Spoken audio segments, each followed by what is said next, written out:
All right, let's talk fantasy with Stoney now. I love it. Jon Stone, welcome. How we doing, Stone? Hey, I gave some advice to my 10-year-old son. He said, should I put Phillip Rivers in against the Packers defense? I said, don't do it. They're in Green Bay. Shootout. Packers are going to beat them.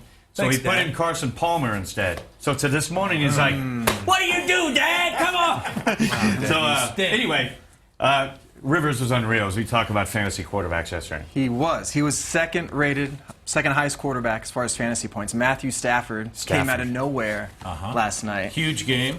Huge game, over 400 yards, 4 touchdowns, so he had a huge day. But Rivers, I had Rivers on one of my team. Did you play him? Didn't hesitate starting him. 42 points. Wow. Well, he put up the ball 65 times, so you knew it was going to be a shootout with Green Bay, so why not start Phillip Rivers and go with, he's really been pretty solid. I think he's one of the top 3 or 4 rated quarterbacks overall. Yeah, so why not go with him? Luck back after missing a couple weeks, and I don't know if you guys watched the game. You knew he had to throw it. He overthrew about 10 different guys. Yeah, he wasn't could have really had a huge game. Yeah, he could have. So but much better. Still pretty solid.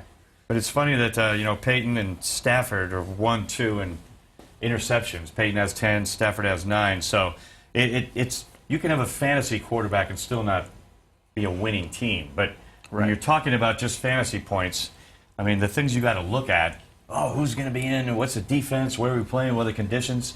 Picking a guy is tough, man. Yeah.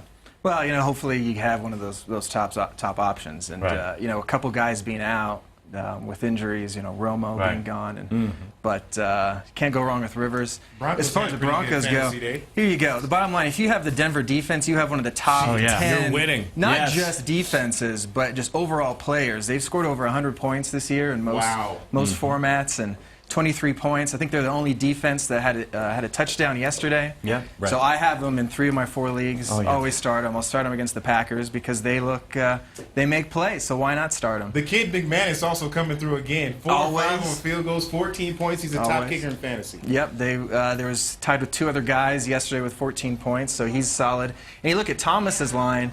He had a chance to have a huge day, except for he dropped the ball on the last drive in regulation. In the first drive, 140 yards receiving, 130 yards. Could have easily had 5, 6 more points there. Excuse me.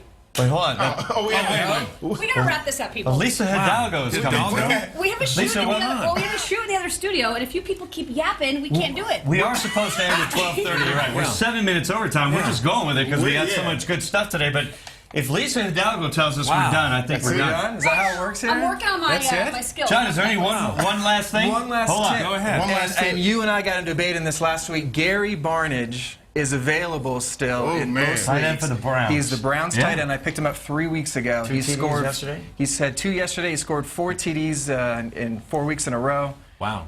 He's been huge. He had 19 points yesterday and only had 3 catches. He was targeted 9 times. So he is targeted in that offense. So he is available if you're looking for a Did you end up playing him? Because you and I did have that conversation. I'm glad you did. Played him.